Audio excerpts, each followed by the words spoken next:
da sua vida. Será se Cristo pode fazer isso? Você já se perguntou isso, irmão?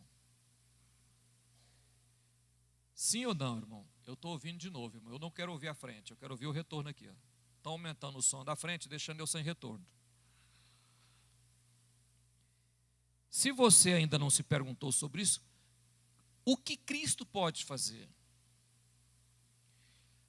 Nos últimos momentos agora, nós temos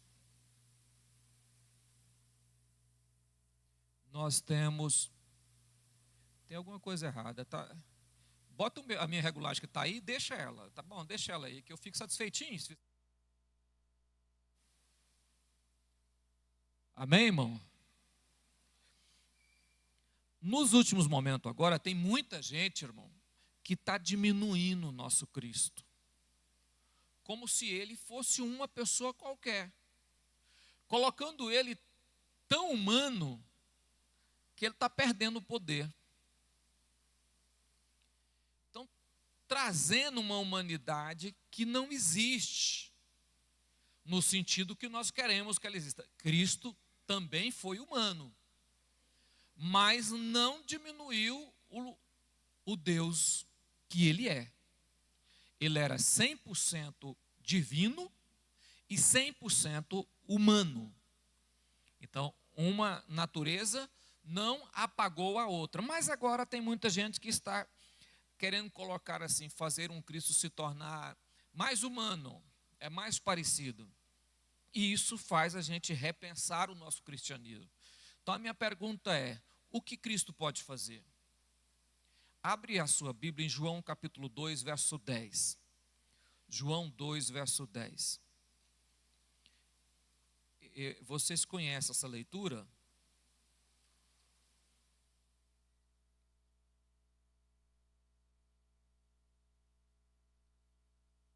E diz-lhe, todo homem põe primeiro o vinho bom, e quando já tem bebido bem, então o inferior. Mas tu guardaste até agora o bom vinho. Essa aí é as bodas, o milagre da transformação da água em vinho. Quando você vai olhar o texto, você percebe que Jesus falou assim, ó, enchei todas as talhas de água. Aí depois que ele encheu, ele falou assim, agora pega e leva para o mestre-sala. Leva para ele experimentar. Quando ele pega a água que ele bebe, era vinho. E era o melhor vinho. Ele fala, mas todo mundo deixa o vinho ruim para o final, porque todo mundo já bebeu muito, está cheio, vai rejeitar. Você deixou o bom vinho por último. O que aconteceu aqui, irmão? Parece tão natural, né? Jesus transformou água em vinho. Pronto. Não é, irmão? A água é 2 compostos. É H2O, é 2 hidrogênio e um oxigênio. A água é só isso. Não é mais nada. O vinho, ele tem 9 compostos químicos. Então, para a água se transformar em vinho, teria que haver uma mistura e uma temperatura elevada para que essa água mudasse a sua composição química. E Jesus fez tudo isso em segundos. Em segundos, ele disse, enchei as talhas, encheram as talhas. Serve, leva para o chefe dos garçons. Pronto, já é vinho. Já é vinho. Não tem ninguém na terra que consegue colocar uma água em um copo ou colocar ela dentro de qualquer máquina química que ela se transforme em vinho. Se não colocar composto químico nela, não tem jeito. Jesus faz a água se transformar em vinho porque foi ele quem fez a água e é ele quem fez a uva. Ele sabia como fazer essa fusão de uma maneira tão rápida e simples. Ao olhar o texto, você não, Jesus transformou água em vinho. Isso aqui fica natural para o cristão, irmão. Mas ele não calcula a quantidade de composto químico que vai ter que chegar à água, colocar na água para virar vinho. Ele não faz esse cálculo. Quando você vai fazer esse cálculo, você percebe que era impossível fazer isso. Não havia condição de fazer isso. Aí Jesus falou, não. Mas eu posso. Amém, irmão? Eu posso. Simplesmente eu vou salvar esse casamento. Porque era uma vergonha para os pais do noivo e da noiva se o vinho acabasse antes de terminar a festa. E Jesus fez isso. Jesus fez isso. Aí há várias explicações teológicas. Eu não estou aqui para te explicar teologicamente, porque, por exemplo, se Jesus pode transformar água em vinho, que é a coisa impossível na terra, Jesus pode transformar a sua vida. Pode ou não pode? Pode transformar seu corpo. Pode ou não pode, irmão? Tem toda uma explicação teológica. Eu não estou entrando nesse mérito teológico aqui, irmão. Eu estou entrando no mérito aqui o seguinte. O poder de Jesus. O poder que as pessoas parecem esquecer que ele existe. Abre a sua Bíblia em Marcos capítulo 7. Evangelho. Marcos 7. Se eu estou falando de milagres, nós não vamos sair dos evangelhos, né? Marcos 7, 34.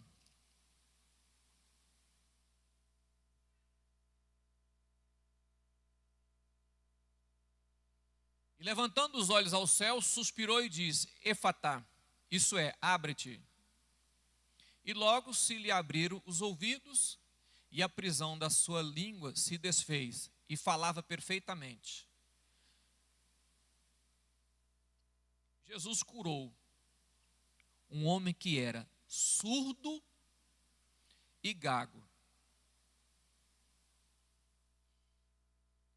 Ele não ouvia e não falava perfeitamente porque a sua língua era pregada.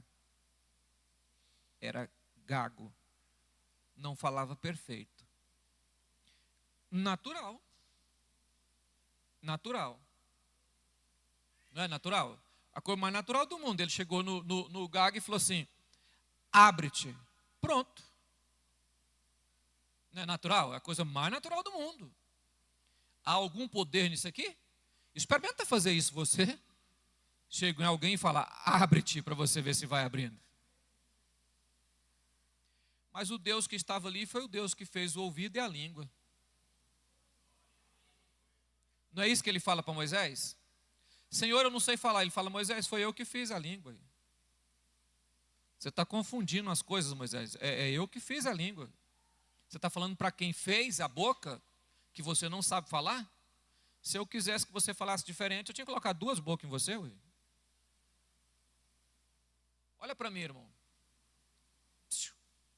Se ele fez, ele sabe como resolver qualquer problema que der no que foi feito. Amém, irmão? Preste bem atenção no que eu vou falando, depois eu vou voltar aí para você ver uma coisa. João capítulo 5, versículo 7 e 8. João 5. Evangelho, né?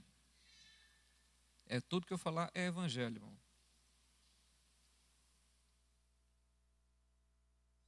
5, 7, 8. 7. E o enfermo respondendo disse, Senhor, não tem homem algum que quando a água é agitada, me coloque no tanque. Mas quando eu vou, desce outro antes de mim. Versículo 8. Jesus disse, levanta, toma a tua cama aí. Esse homem estava na beira do tanque de Betesda, esperando para ser curado. Há outro milagre aqui, nesse mesmo momento, que eu não vou falar sobre ele, mas tem outro milagre aqui dentro desse texto, mas eu vou falar só sobre essa questão aqui, que o paralítico estava na beira do poço, mas não podia entrar, porque era paralítico. E ele esperava, sabe-se lá se essa água mexeu alguma vez, sabe que se todos estavam ali esperando essa água mexer. E o anjo descia de tempo em tempo, diz o texto, e mexia com a água, e quem pulasse primeiro lá dentro seria curado. O texto não diz que já tinha sido alguém curado, mas o texto diz que se alguém pulasse ali, seria curado quando a água mexia. Bom, o que leva a entender é o seguinte: Jesus chega no paralítico e diz: olha, queres ficar curado? Ele disse: Senhor, não tem jeito, porque o que cura é a água, mas eu não posso entrar lá, porque a hora que a água é agitada, outra pessoa pula lá dentro e eu não consigo chegar a tempo. Ele vira para ele e fala o que para ele? Toma sua cama e anda. O aleijado tomou a cama e levantou e foi embora. Perguntaram para ele por que ele estava com a cama nas costas. Ele disse: quem mandou levantar, mandou pegar a cama. Então, se ele mandou, eu estou levando aqui a cama. Natural, não é, irmão? Natural. Não vejo muita coisa nisso. Mas o Deus que fez as pernas sabe onde pode colocar elas em pé, irmão. O Deus que fez o corpo humano sabe como resolver todos os problemas que existem nele. Esse milagre aqui, quando se fala em uma pessoa que estava há 30 e tantos anos sofrendo, que chega uma pessoa e fala para ele: levanta, toma a sua cama, e ele levanta e vai embora. Quem era essa pessoa? Deus. Tem como diminuir ele hoje e falar que ele não é Deus ou que ele é menor que Deus? Tem, irmão? Experimenta fazer o milagre. Você vai saber quem é ele. O poder que ele tem. O Deus que nós servimos é o mesmo Deus do livro de Gênesis. É o mesmo Deus do princípio de tudo. O mesmo Deus que estava no princípio é o mesmo Deus que está na beira do tanque de Betesda, dizendo a um homem, a um ser humano: levanta, toma sua cama e anda. Esse era Deus. Observa aqui, irmão. Lucas 5, versículo 20 ao 24.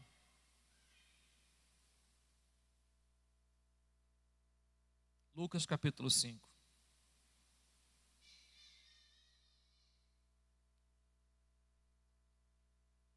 Versículo 20 ao 24. E vendo a fé, Jesus disse ao paralítico: homem, os teus pecados te são perdoados. Vai direto ao 24, meu filho. Pode pôr no 20 aí. Ora, para que saibais que o Filho do Homem tem sobre a terra poder de perdoar pecado, disse ao paralítico: em ti, eu te digo, levanta-te, toma a tua cama e vai para sua casa. Amém, irmão? Houve uma questão aí, porque para os judeus só Deus perdoaria pecado. Ninguém mais poderia. E é real. Só Deus perdoa pecado. Só Ele tem poder e autoridade o suficiente para fazer isso. Ah, mas quando eu confesso a uma pessoa, um ser humano, se ele tiver Deus na vida, perdoado os pecados. Olha para mim, irmão. É por isso que Jesus disse: os teus pecados te são perdoados. Por que que ele falou isso, irmão? Porque quem estava ali era? Quem? Quem estava ali era? Deus. Jesus estava mostrando aos fariseus que ele era Deus. É por isso que ele disse: os teus pecados são perdoados. Mas se vocês não crêem, toma a sua cama então. Se para vocês a cura é que vai valer alguma coisa, então toma a sua cama e anda. Vai embora. A discussão era: só Deus perdoa pecado. Você está com blasfêmia. Ele falou: então, se a cura vai fazer isso, levanta. Quem estava em pé ali? Quem estava em pé perto do paralítico? Deus. É o mesmo Deus de ontem, de hoje e eternamente. É o mesmo Deus que nós aceitamos, reconhecemos como Deus e aceitamos o seu sacrifício na cruz do Calvário. É o mesmo Deus que as pessoas acham que pode diminuir ou apagar o seu poder dele da humanidade. Sendo ele o criador de tudo, essas questões de olhar para o ser humano e de curá-lo ou perdoá-lo, para ele é natural, porque ele é Deus, Senhor dos céus e da terra. Eu li para você aqui, ele transformou água em vinho, curou uma doença simples, que é mudo e surdo, curou um paralítico que há 38 anos sofria, depois curou outro paralítico, ali ele já se apresenta como Deus quando ele perdoa. E agora João 6, versículo 9 a 12.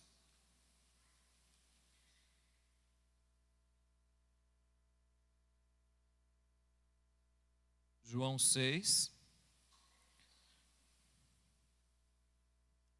Então Jesus, 9 a 12. Está aqui um rapaz que tem 5 pães de cevada e 2 peixinhos. Mas o que é isso para tantos? 12. Jesus manda sentar os homens. 12, meu filho. O que estava saciado disse aos seus discípulos: recolhei os pedaços que sobejaram para que nada se perca. Olha bem uma questão aqui, irmão. A multidão aí era incrivelmente grande. Quase 5.000 homens. A Bíblia fala homens. Não vamos colocar criança e mulher. Olha uma questão aqui. Tinha 5 pães e 2 peixes. Pegar 5 pães e sustentar 5.000 pessoas, um produto inanimado, um produto que você assou ele, que ele não se multiplica, se você planta o trigo, ele se multiplica, se você planta o milho, ele se multiplica, se você planta arroz, ele se multiplica, tudo que você planta, a terra multiplica, não é isso? Mas ali estava o pão assado, natural ali, o pão feito ali, o padeiro ali, pão normal. Jesus pega os pães e não faz nada. Ele só levanta os pães e agradece a Deus. Só isso.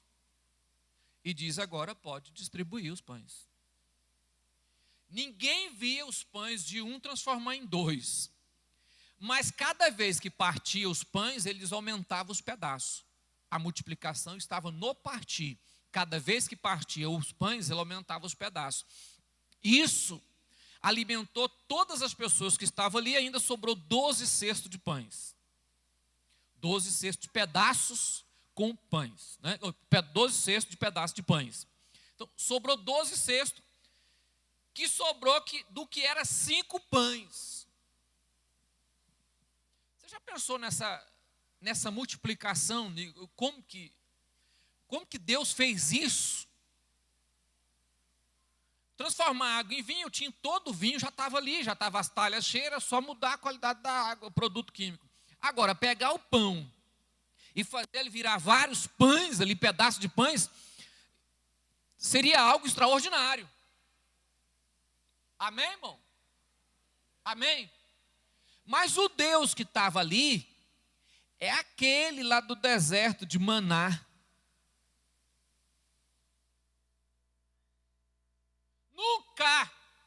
Nunca tem maná em nuvem, irmão. Mas Deus fazia chover maná.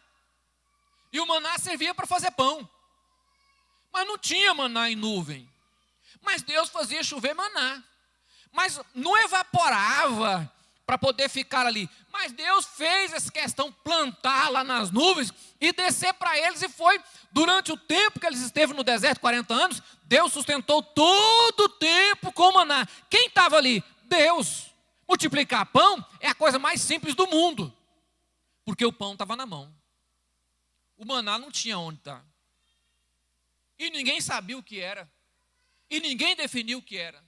Por que não definia? Porque a palavra maná quer dizer que é isso. Né? que é isso? Não sei, come, faz o pão e come. 40 anos chovendo maná para sustentar. De onde chovia? Das mãos do Todo-Poderoso. Agora as mesmas mãos pegam 5 pães e levanta e diz: olha, Senhor, eu te agradeço pelo pão. Sei que tu és Deus. Pode servir. Vai multiplicar de onde? O mesmo que fez o trigo. O mesmo que faz a terra multiplicar o trigo, multiplicar o arroz, multiplicar o que planta. O mesmo Deus que multiplica debaixo da terra, multiplica no céu, multiplica o pão. Normalmente é o mesmo Deus, não tem nem outro. Onde eu quero que você chegue com o seu pensamento? Chega de viver de forma natural, sem saber se Deus pode ou não fazer isso. Tira da sua mente o finito e coloca o infinito. Tira da sua mente o possível e coloca o impossível. Não importa se as suas questões têm solução ou não, Deus criará uma solução para ela. Deus dará um resultado para isso. Pastor, mas ao olhar assim eu não sei de onde vai sair. Ele sabe.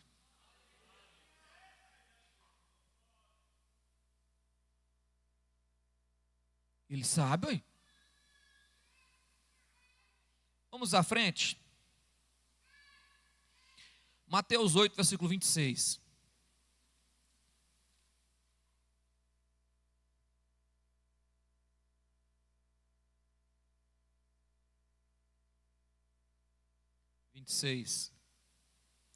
E disse-lhe: por que temeis, homens de pequena fé? Então levantou-se e repreendeu os ventos e o mar, e seguiu-se uma grande bonança. É a tempestade, né? A tempestade. Vento você não vê. O mar é uma água agitada pelo próprio vento. Vento você só sente e não vê, né? A gente pensa que no vento não ocupa espaço, mas ocupa, irmão. Se você colocar vento no local fechado, ele explode. Se for colocando, ele explode. Então ele ocupa espaço. Ele é algo químico que ele consegue ocupar espaço. Sabe aquele Deus que abriu o mar vermelho? Que quando você lê lá parece ser impossível.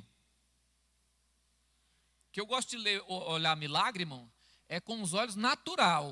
Quando você olha lá o mar vermelho, que Moisés chega e coloca o cajado na água e o mar se abre, faz 2 barreiras de água. E a Bíblia fala assim: e eles passaram em pé enxuto. O fundo do mar é lama, irmão. Eles não iam passar com o pé enxuto. Eu não me preocupei tanto em abrir o mar. Eu fiquei preocupado, foi secar a areia. Eu falei: mas secou até a areia. Ele varreu a água até na areia, falando: não, você vai passar aqui de pés enxuto.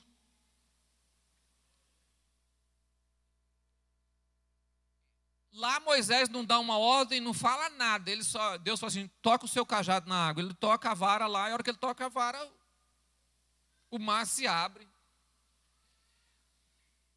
Esse milagre do livro do Evangelho de Mateus, quando Jesus dá uma ordem para a natureza, ela obedece imediatamente. Porque quem estava ali era o Criador do universo. Quando ele fala assim: vento, aquieta-te.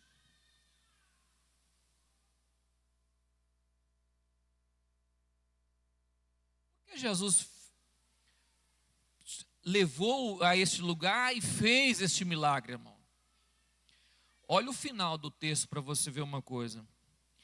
Versículo 27 diz assim: e maravilharam-se os homens, dizendo: quem é esse que a natureza obedece a ele? O Criador da natureza. Quem que é ele? O Deus do livro de Gênesis. O Deus que diz: haja água e houve água. É o mesmo Deus que estava lá dizendo: haja água e houve água. O mesmo Deus que diz: haja divisão entre terra seca e água. Porção, água no firmamento e água na terra, que tem água em cima e água embaixo. O mesmo Deus chega ali e diz: aquieta vento, aquieta mar. Quem está aqui? É o Criador dos céus e da terra.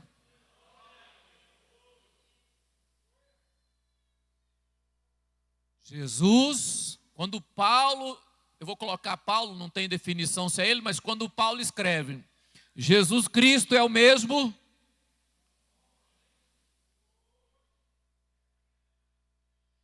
Pode Deus fazer algo hoje? Vamos tirar o nome Cristo?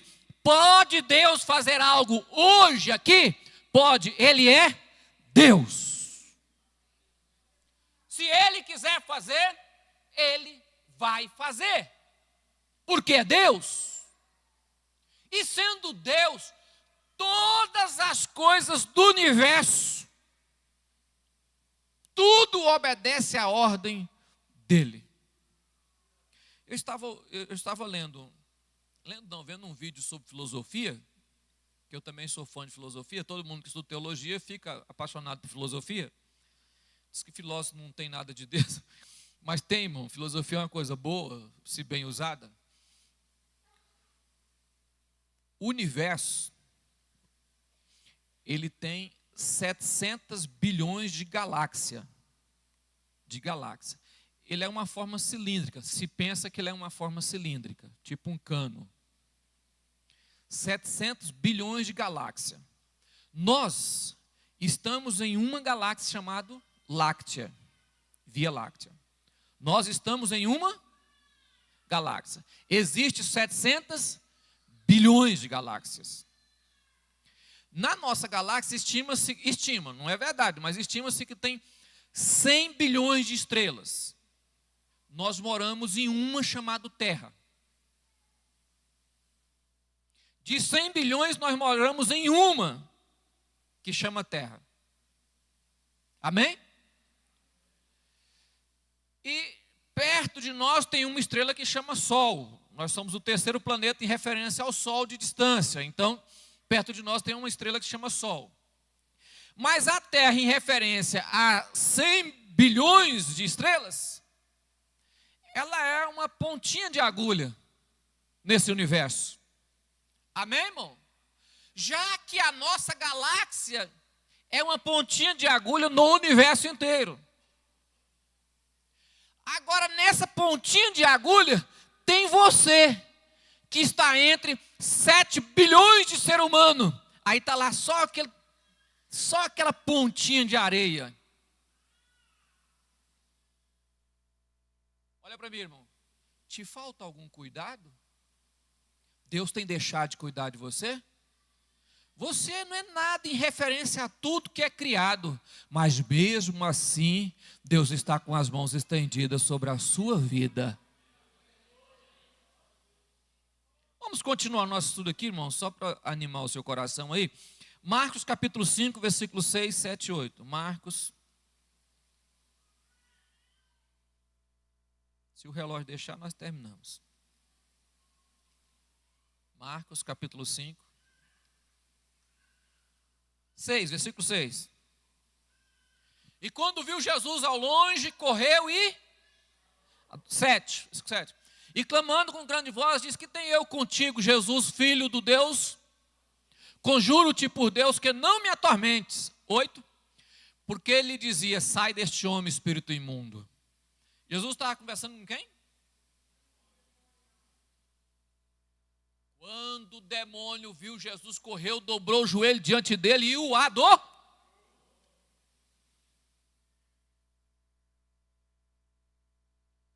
O que estava mostrando ali, irmão? Olha para mim. Deus é Deus no mundo físico e no mundo espiritual. Ele também é Deus. E quando Jesus estava ali, que o diabo chegou, a única opção que ele tinha era adorá-lo e reconhecê-lo. Tu és Deus. Não me atormente agora. Me dê mais um tempo aí, Senhor. Depois eu vou te ler outro versículo. João 11, versículo 41 ao 43, é a ressurreição de Lázaro. João 11.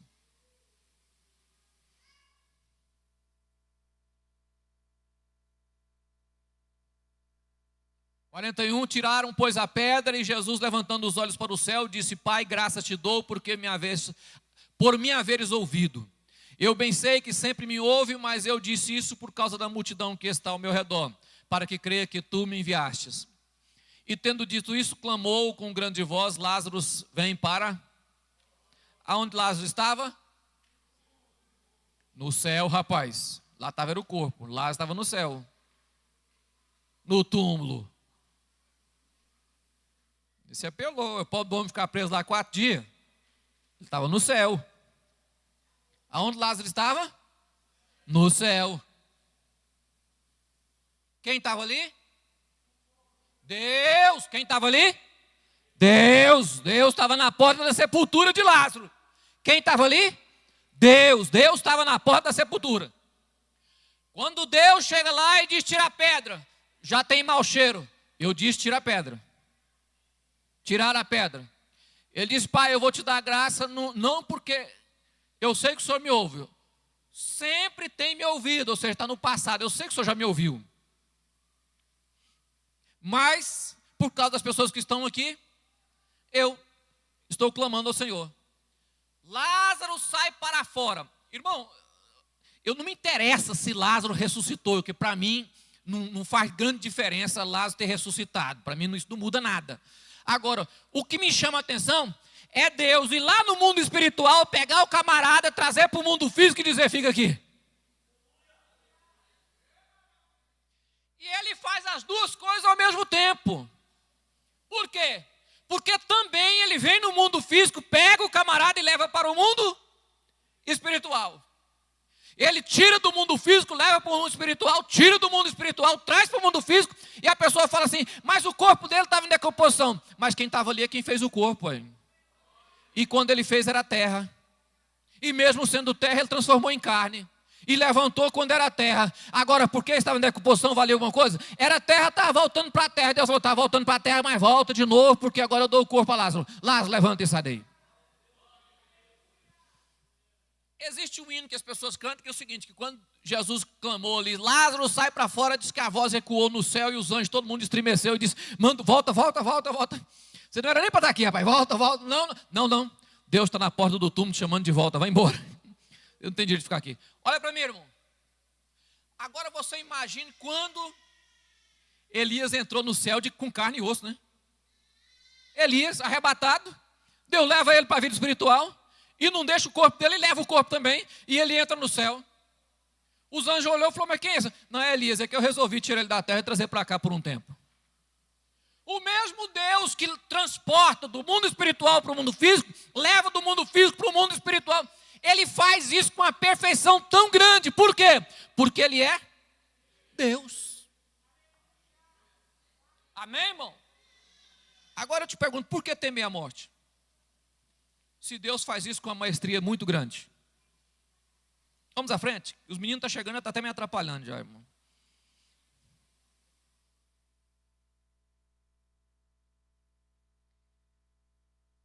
Mateus 17, versículo 3. Mateus 17, versículo 3. Estou terminando, irmão.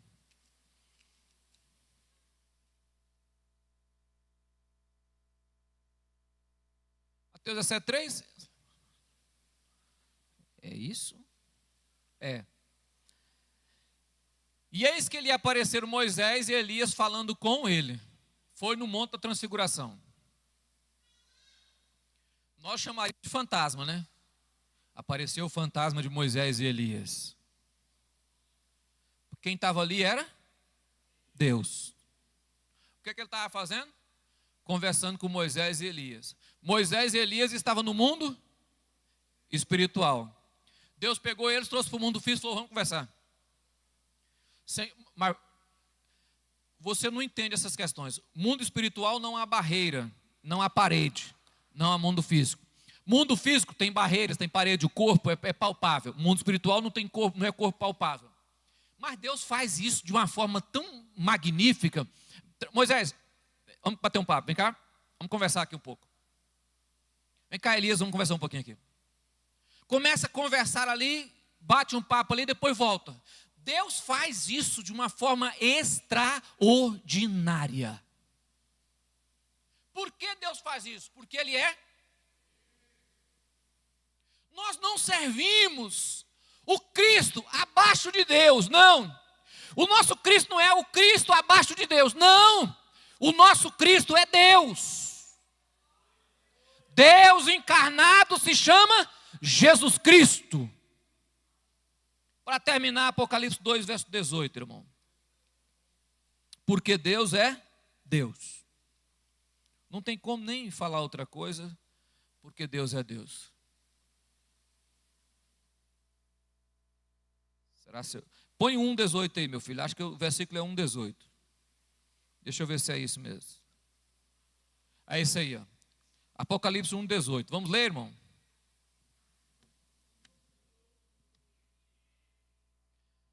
E o que vive fui, mas eis que aqui estou para todo. Amém. Tenho.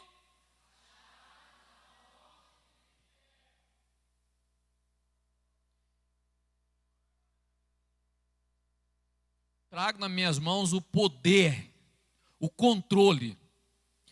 Eu trago nas minhas mãos o controle do mundo, da morte e do nenhum deles tem mais força e poder sobre o ser humano. Por quê? Porque estão nas mãos de Jesus Cristo.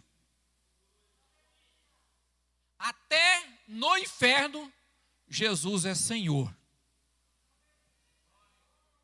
O diabo não é dono nem da casa que ele mora, porque até a casa que ele mora, a chave está nas mãos do Senhor. Agora olha para mim, irmão. Deus, Cristo controla todo o universo físico e espiritual. Por isso que Ele é Senhor, porque Ele governa e traz todo o controle sobre tudo isso. Vou falar num linguajar que você entenda. Manda e desmanda. Faz o que quer, a hora que quer, porque é Senhor. Ele faz isso com a natureza, faz isso com o corpo humano, faz isso com composto químico, faz isso com o mundo espiritual, faz isso com o mundo físico. Ele faz e governa sobre tudo, porque Ele é Deus. O que Ele pode fazer? Tudo. Tudo. Ele faz o que Ele quer, da forma que Ele quer, quando Ele quer, porque Ele é Deus.